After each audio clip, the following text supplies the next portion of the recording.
7:30, we'll call to order the Economic Development Authority meeting here on Thursday, February 3rd, 2022, and we'll start with a roll call. Bevins? Here. Beezer? Here. Erickson? Kirsch? Here. O'Day? Here. Johnson?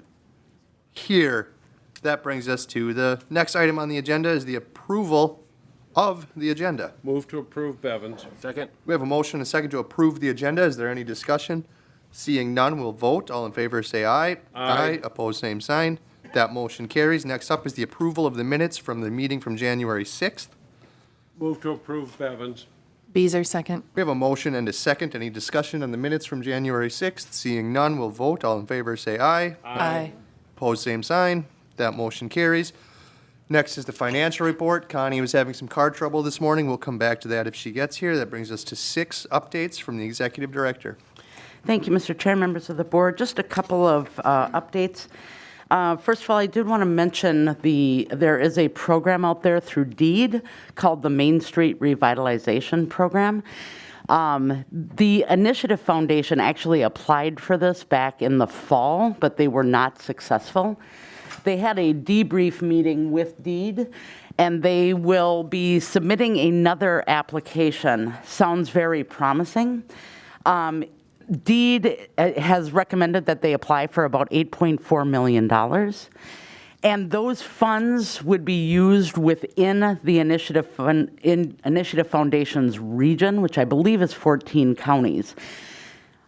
DEED doesn't want to know about specific projects. They just want the DEED to be able to disperse those funds to projects within their region. There are a couple of things that must happen in order for the Initiative Foundation to fund projects. One is that there must be an identified corridor. So a couple of weeks ago, had a meeting with the Initiative Foundation. I was not able to attend, but they did identify a region in Brainerd, and that is from the river to 10th and Washington to Oak.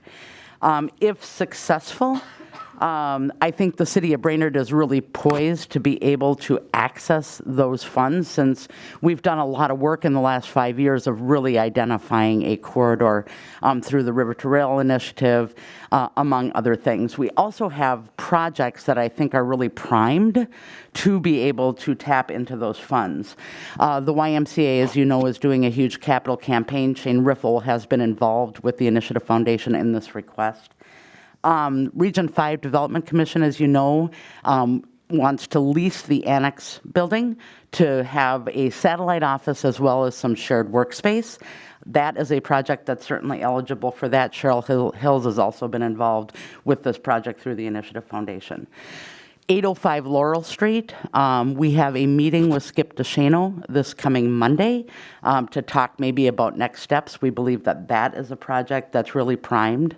And as you know, when we got an application for economic development services through the Downtown Business Coalition, they had mentioned that they were very interested in doing a facade grant.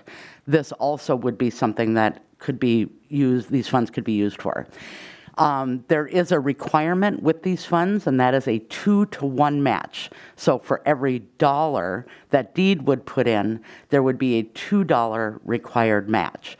The kicker, and the state has made this program a little bit cumbersome, that match cannot be either federal or state dollars. So, well, I think we were hoping maybe we could use our America Rescue Plan dollars as maybe a match for this.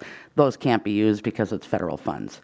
But the projects that I mentioned, outside of the facade grant program, I think there's already determined match. So again, I think we're really positioned well to be able to tap into some of that $8.4 million if the Initiative Foundation gets it.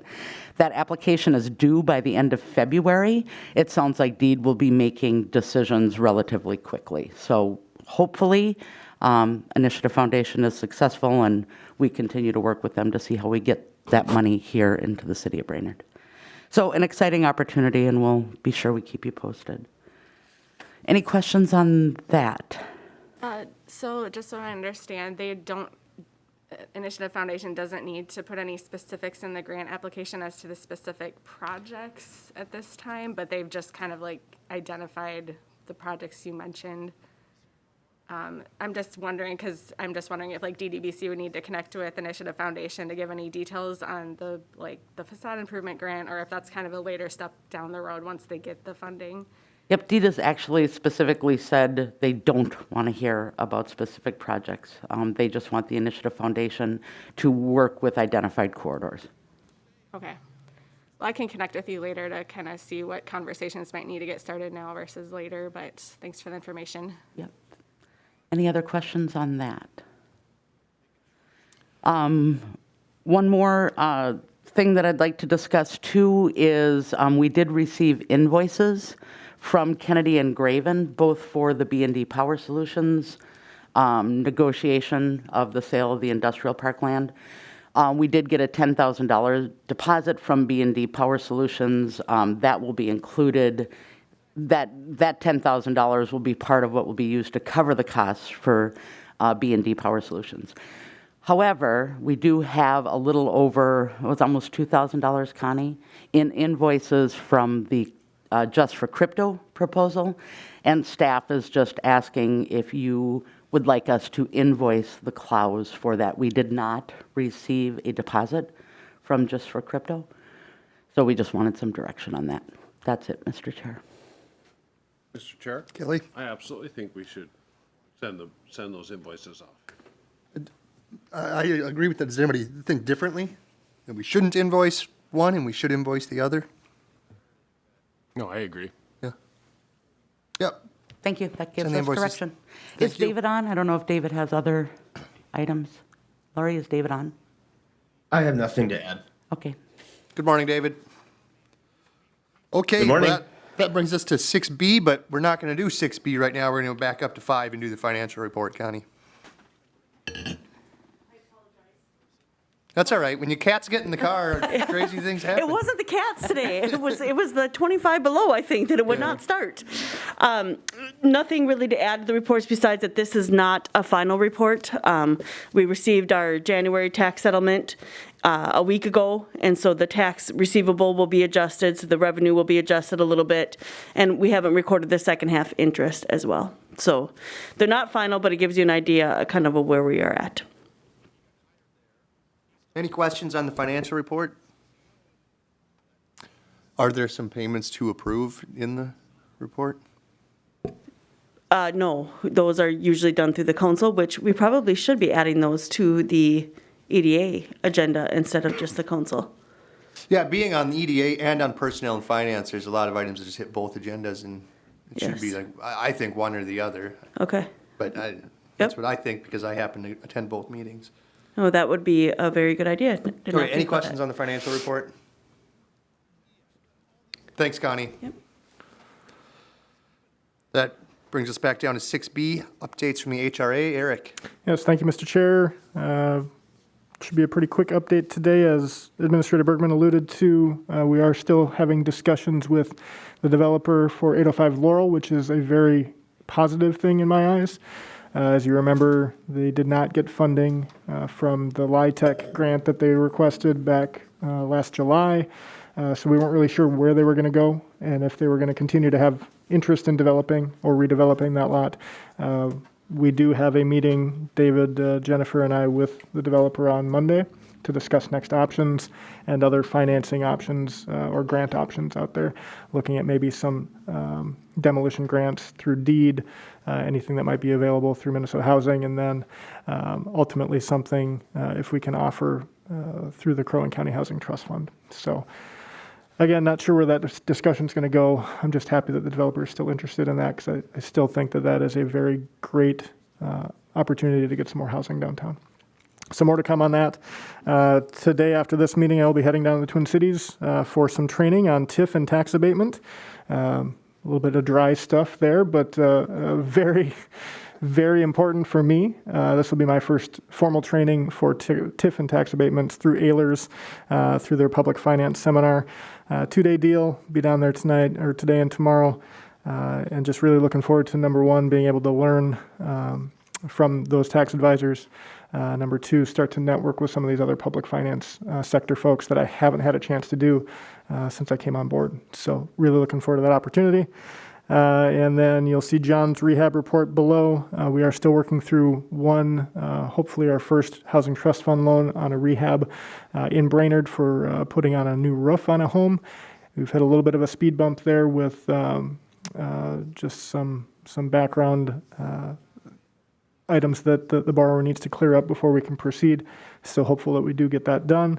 And then Brainerd Oaks, Serene Pines, Delmar. Monty's still building throughout the winter. He's got a number of projects going on in Brainerd Oaks. He was able to get a lot of foundations in before the freeze up. So still a lot of work going on out there, just kind of going gangbusters. So very happy with that project still. And I think he just wrapped up one in Serene. And we are at the Crow Wing County HRA level bringing in front of our board on Tuesday a resolution to allow us to take the last Serene Pine lot that is tax forfeited from the county. Then we will be coming back to both the Crow Wing County Board and then the Brainerd City Council to get that added into our PDA for him. So a few things going on, which is good, and making good progress. That's all I have, unless anyone has any questions for me. Thanks, Eric. Any questions? Seeing none, we'll move on to item number 7 on the agenda, old business. 7A is the consideration of industrial park land sale to B&D Power Solutions, LLC. Is this you, David? Or Jennifer? Yeah, Mr. President, I can take it unless Jennifer, you want to. No, go ahead, David. Yes, Mr. President. So on December 9th, the EDA authorized staff to enter negotiations with sale for that land to B&D Power Solutions. And then a draft purchase and development agreement was developed and then sent to B&D Power on Thursday, December 23rd. We did not receive a full draft from them prior to this or in time for this meeting. Their last meeting, they hadn't gotten it back to us. So you continue the scheduled public hearing from January 6th to today's meeting. However, we didn't receive the signed PDA and documents in time for us to review it, for Martha to go over it again, to have that today. So we cannot do the public hearing today.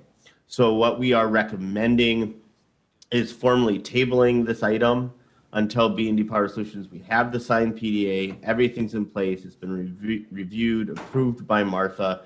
And then what we'll do is just issue a new notice of public hearing to be scheduled at the next available EDA meeting, which will hopefully be March. Need a motion? Yep. Mr. Chair, I move to table this item until the next, do I need a date, David? You do Nope. need a, if you're gonna table something, I think you need a date. You could table it until March, let's see, it would be March. You could table it till March 3rd. I think Chair, we're I pretty move to confident table we'll this have till it at March that 3rd. meeting. I'll second. We have a motion and a second to table this item until March 3rd. Is there any discussion? Mr. Chair, I'd like to Kelly. just note that this is due to the purchasers, I don't wanna say request, because they haven't requested it, but inability to complete the paperwork necessary. Thank you, Kelly. That's a good point. Any other discussion? Hearing none, we'll vote. All in favor, say aye. Aye. Opposed, same sign. That motion carries. Brings us to 7B, approval of economic development consulting services contracts. Jennifer or David, who's taking this? I'll take that, Mr. Chair. So on January 6th, the EDA approved the economic development consulting proposals from Visit Brainerd, Swanson, Hascamp Consulting, Destination Downtown Business Coalition, Bladek, and the City of Brainerd. The EDA then appointed a subcommittee of Commissioners Johnson, O'Day, and Beazer to work with staff on developing shared service agreements with these entities. They were then sent out. And then so far, the EDA has received signed agreements from the Ddbc, Swanson, Hascamp, Visit Brainerd, and the City of Brainerd, which are attached in your packet. We're looking for a motion to first approve the attached agreements. And then additionally, Mr. Chair, we also have, as part of each of these agreements, there is a report form requirement in each agreement that says that they will report monthly. They will submit a report by the 25th of each month, and that they will not get paid unless they do so, and that they will submit the report on the provided form. So each of the DDBC, Visit Brainerd, and Swanson Haskamp have draft report forms in the packet just for your comment and your approval. What they are essentially is for each entity is each item of their scope of service within their contract, what it is, it spells it out, and then asks them to provide an update. So it's a pretty simple form, but then it's just uniform across the board, so it should be easy for the board to review each one each month. And then also it allows the consultant to know exactly what we're asking from them. So at this point, Mr. Chair, I think it's first looking for you for the EDA to approve the attached agreements, and then I'll take any comment that the board has on the report forms. Move to approve Bevins. We have a motion and a second to approve the contracts that we have received back, the 3 that we have received, or 4. Any discussion? I'll make note that I'm abstaining from this vote due to my wife being the executive director at Visit Brainerd. Mike, you had a comment? Yeah, the only thing, I looked through these, specifically the scopes of service. With Swanson Haskamp, it says, develop and implement marketing, advertising, and communications plan for identified properties within the corporate limits of the city of Brainerd. Is there a more specific list or a mention of any of these identified properties? Which ones are high priority, low priority, anything like that? Or are we just putting everything in a basket together and just Yep, I can answer that, Mr. Chair. Yeah, please do.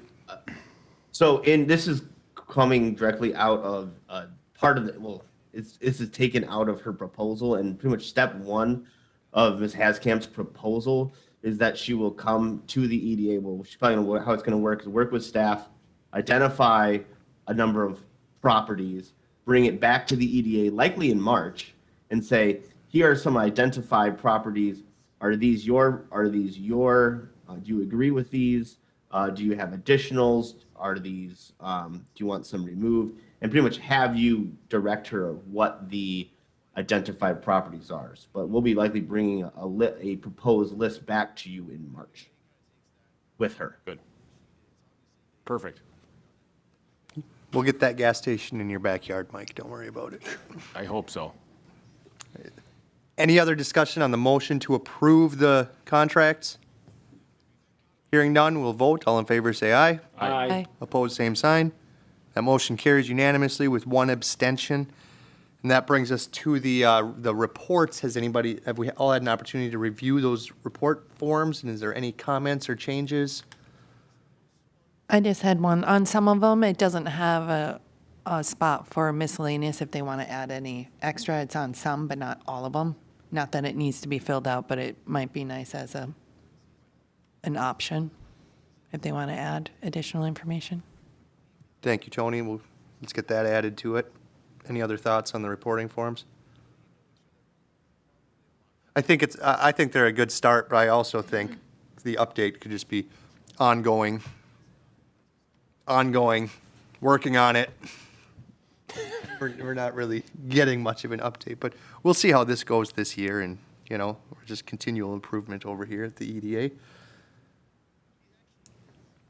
So no other comments. I think that means it looks pretty good, David and Jennifer. Let's go with these reporting forms for now, and we'll find changes as we may or may not find changes as we move forward throughout the year. Good. And Mr. Chair? Yep. Maybe before we move on, you probably noticed that Bladex agreement is not included in your packet. David, did you want to address that? I guess the only comment I have is that, no, we had not gotten back their agreement. I did meet with Tyler and his staff yesterday regarding some comments and questions they have about their agreement. Haven't had a chance to communicate for me to sit down with Jennifer and go over that. And then we'll be having some discussion, maybe sending something out to the EDA regarding some of their comments and questions and requests for clarification. So I think that's all where we're at right now. Thank you, David. Thank you, Jennifer. I for one, am just surprised that we don't have Bladex back. I thought since they're so knowledgeable about what we're up to over here at the EDA, that they'd be the first ones back in. But that brings us to the next item on the agenda, 8, new business 8A, consideration of application for public financing by Country Manor. Jennifer, David? I'll take that, Mr. Chair. So the city received an application for public financing with a request for tax abatement from the Foundation of Healthcare Continuums, which is the overarching entity for Country Manor. You may remember during your work session between the EDA and the City Council in early 2021, the City Council indicated that they wanted the EDA to be their vetting arm for economic development projects. So that's why this is coming before you today to essentially vet this request and make a recommendation to the City Council. So the EDA cannot issue tax abatement. You're just making a recommendation to the City Council whether or not they should proceed with this request.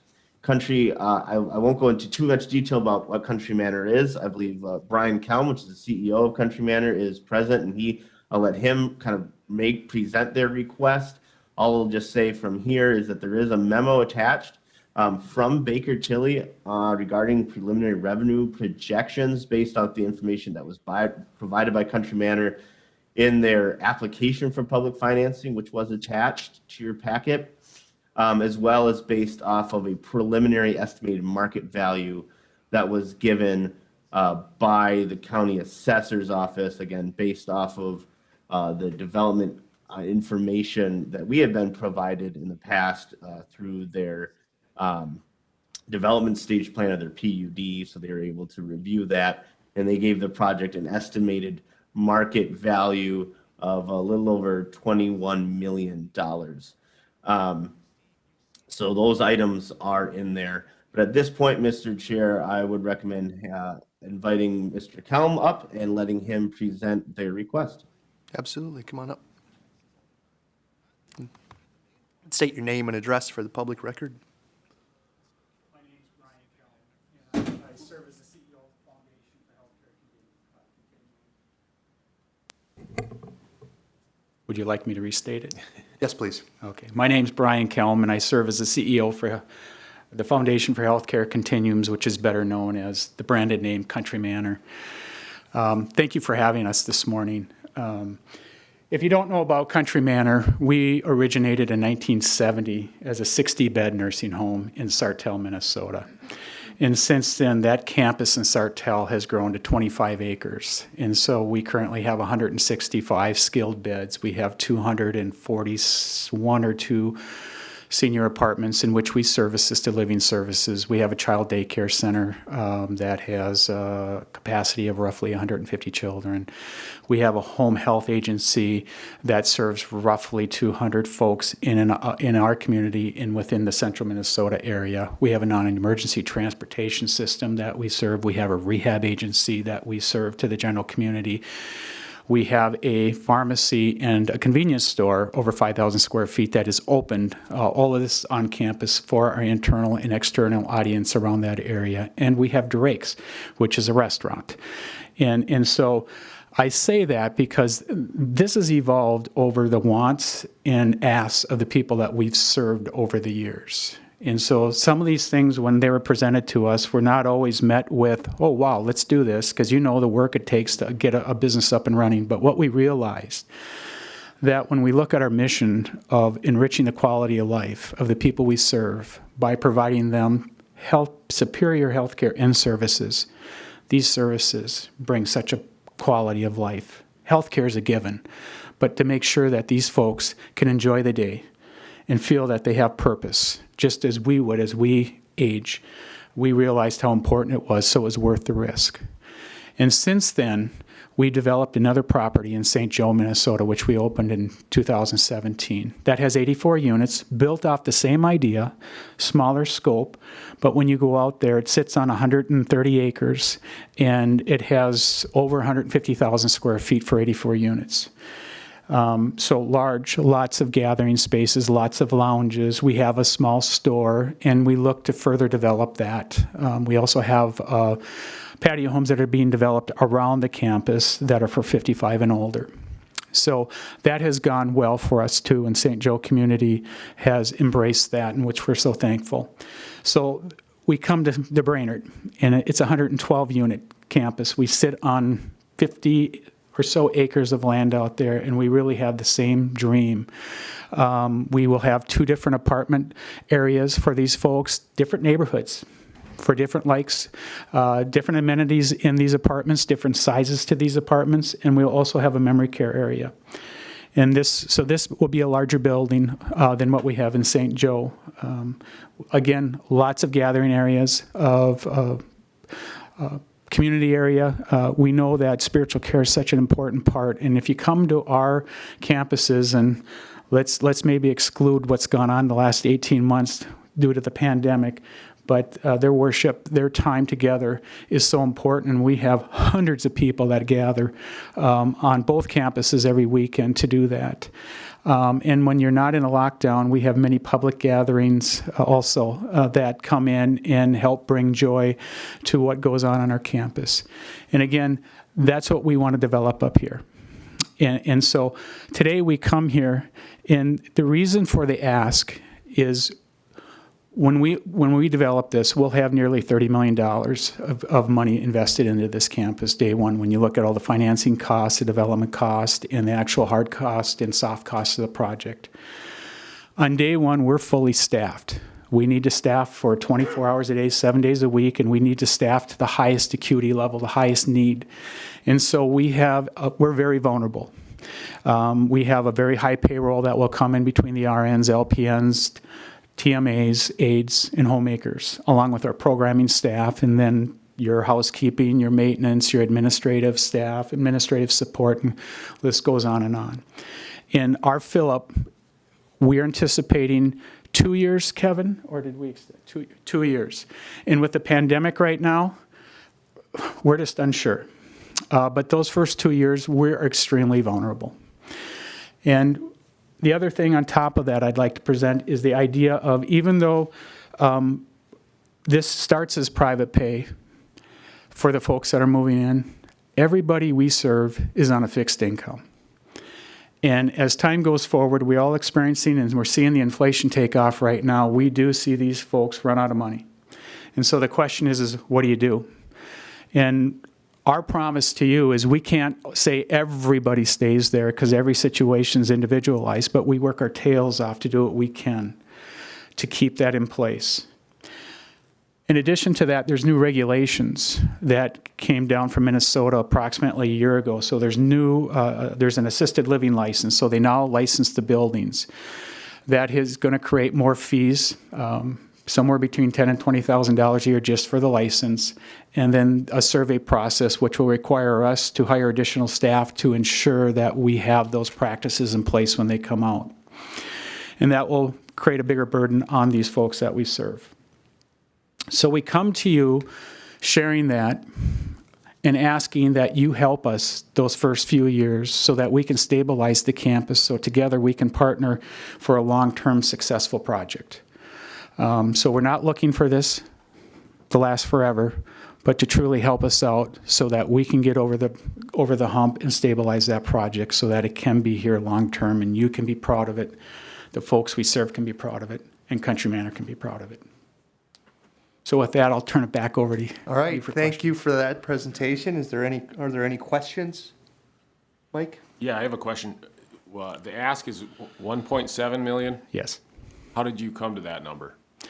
You know, Kevin Harguth, our CFO, can answer that with more, he can be more articulate about it than I can. There is a formula to the idea.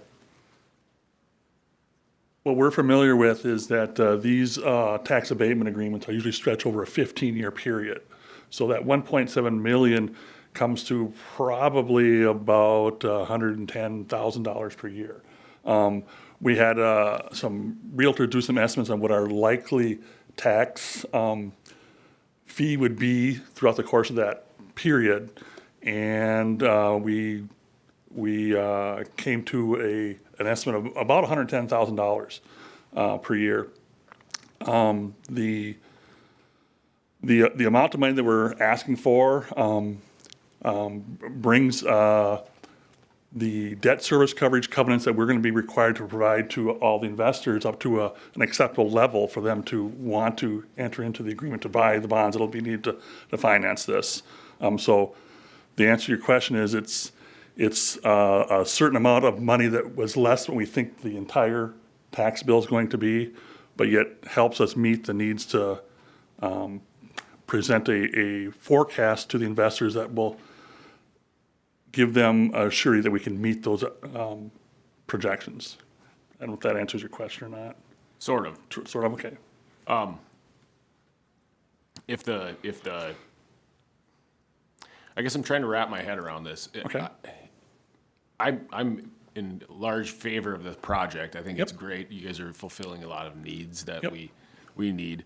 But if we abate 1.7 million in taxes, then we're setting precedent for anybody else to come in, to come and ask the same question, and we wouldn't be fair to not give it to everybody else that wants to do something similar that you guys are doing. So I'm kind of on the fence about it. If you guys need help for 2 or 3 years to get the project going and fill it out, then what's the point of us pushing out taxing you guys for 15 years? That's Absent a significant amount of financing help, the projections and forecasts that we're going to be required to give to financial institutions to borrow us the money won't be sufficient to give them confidence that they're going to be able to cover their risk. So you guys And so if we can't give them confidence that their risk will be covered, we may not be able to get the financing to build the project. okay. I wasn't aware that you guys hadn't secured financing, so that answers my question. Thank you, Mike. Any other questions? You had mentioned that you had a recent project in St. Joseph. Did that city give you guys public financing for that project? They did. We actually built this idea off that model. And so down there, we worked with the city just as we are here, and then they went out and made presentations, and we joined them at the school district level and also at the county level. And after we made those presentations, the school district joined us, and the county decided not to. After they said no, the city of St. Joe decided to pick up the difference that the county would have taken on originally to help us make the project work.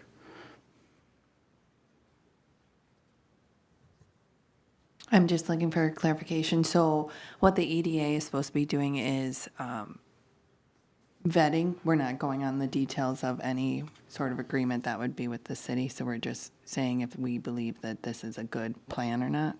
Well, vetting and making a recommendation. I think the council will hear what we come to this morning, coming Monday night, and that'll be the basis of their discussion on whether or not the city moves forward with tax abatement. Okay.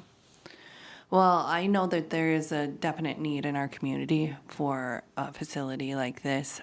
The terms of how long the abatement, if it's agreed upon, I think we can definitely work with, but that's just my opinion.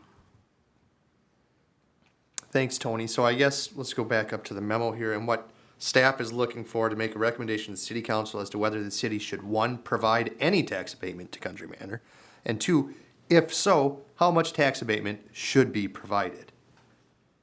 And he referenced this Baker-Tilly schedule. And based on my math with this Baker-Tilly schedule, what they've looked at and what they've calculated, Brainerd is about 50% of the tax bill in Brainerd for property taxes. And it looks like if we gave, based on my math, 44% abatement for 10 years, we would be coming in and giving them 50% of that $1.7 million they're asking for. So, I mean, I think that's in my opinion, that's the recommendation we should give the council, is to do the tax abatement based on Baker-Tilly's schedule and going at 44% or even 50% for a 10-year term. Kelly, do you have any questions or comments? I absolutely do, because I've not seen the math the way you just described it. Estimated net revenues for 10 years. That's just the city tax. Right, well, that's all we can Yep, that's all we can debate, we're not That's the all we county. can debate. So they're asking for 1,750,000 from all three of us, the school, and we're about half of that. Correct. Right, so if we estimate 1.9 million over 10 years, and we do half of that, that's more than, yeah, it's about 45%. I have a motion when you're ready. I'm ready. Mr. Chair, I move that we approve the tax abatement request at 45% over 10 years. Second. We have a motion and a second. Any discussion? Mr. Chair, just to confirm that based on the Baker Tilly chart, that should cover about half of your request. That sounds reasonable. It seems reasonable. A place to start. And I also am very excited about the project. An excellent project. Yeah, so any discussion on the motion? And then after we vote, I do have another question for you. Okay, hearing none, we have a motion to recommend to the city council to go 45% for 10 years tax abatement from the city. All in favor, say aye. Aye. Opposed, same sign. That motion carries. Then I have a question about the school district and county. You said in St. Joe's, the city helped you along. Are you asking us to do that, and what does that look like? With the model at St. Joe, the mayor of St. Joe set up the meetings with the other folks, and then the city administrator and the mayor accompanied us to the meeting and actually assisted with the presentation. They were an ambassador. They shared with what St. Joe felt about the project, and it just moved the conversation forward. I'm not sure of, the school district and the county here, what they know about Country Manor, what they know about senior care and child care, and how we go about that. Excellent. So I think, I don't know if we need a motion, but I think we'll talk about this at the council level, and I think we can have staff and the mayor kind of work and do that same thing to work with you guys. I do know Crow Wing County is laser-like focused on childcare right now. We have childcare problems, needs in Crow Wing County, and we have housing needs, and they're focused on that. So you're providing two of very big targeting things from the county. So I think your odds should be good going there. But Okay. Are you coming to the city council meeting on Monday night? David, can you help us with that? I'm not sure of the schedule. Yeah. Yeah, so Brian, then I'll just let the EDA and Brian, how this process is going to go. This will the EDA's recommendation will go to the city council, first before the Personnel and Finance Committee on Monday, February 7th, so this upcoming Monday. I'm not sure, Connie, if you've set a time for that meeting yet? We did at 7 o'clock. Do you think we would need more time, Gabe? This will be our first item on the P&F agenda so that you can come and go. We'll also have a remote option if you want to join remotely. But do you think we should start at 6:45 versus 7 o'clock? But I really don't think you need that much time. Any more than we I have. think 7 o'clock. I think 7 o'clock. I think we can knock this out. We're a pretty efficient committee. All right, so we'll start at 7 o'clock on Monday night. Okay, yeah, so we'll see you there, and then we'll start working on how we move forward, working with the county and the school district to get all three entities participating. Sounds really good. right. Thank you. Thank you for being here today. Okay, with that, we'll go to the next item on the agenda, which is informational. Any updates from staff since the packet came out? Is that what informational means? Tony? Jennifer? I'm hearing nothing, Mr. Chair. I have Okay. nothing, Mr. Chair. 10 commissioners' comments, questions. Tony? I'm just excited about the opportunities that are being brought to this board and to this community. I'm excited for the change. Marie?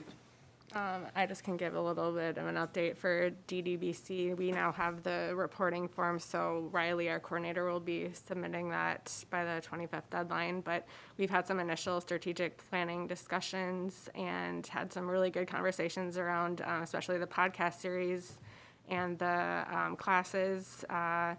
So we're really looking forward to this next year. A lot of great opportunities to help. We're kind of really focusing on the small businesses, so those folks with like 5 or less employees, which I feel is a need for from my perspective, and so I think that's really going to be filling a gap. And yeah, we're just looking forward to the year ahead. And I echo Tony's enthusiasm about seeing all these opportunities coming before the EDA, so that's it. Thank you, Marie. Mike? Yeah, I'm a little confused on, we have 5 contracts that we should be approving today, and we have 4 in front of us. It's February 3rd. Next time we meet, it will be March. At that point, hopefully we can have all of our contracts in place, but at what point do we start prorating that service? Because there's 12 months in a year, and we're already down 1. A little disappointed in that. I usually like to say positive things at the end of a meeting, but I don't understand this one. So, yeah, that's all I have to say on that. Thank you, Mike. Kelly? Nothing to add. All right, I echo the sentiments of the excitement about all the great things that are happening in Brainerd. And again, thank you, Country Manor, for being here this morning. And thank you for looking at Brainerd to provide housing and care for our seniors, because it is so needed here. And with that, we'll adjourn, or looking for a motion to adjourn. Move to adjourn. Second. We have a motion and a second. All in favor, say aye. Aye. Opposed, same sign. That motion carries. We're adjourned till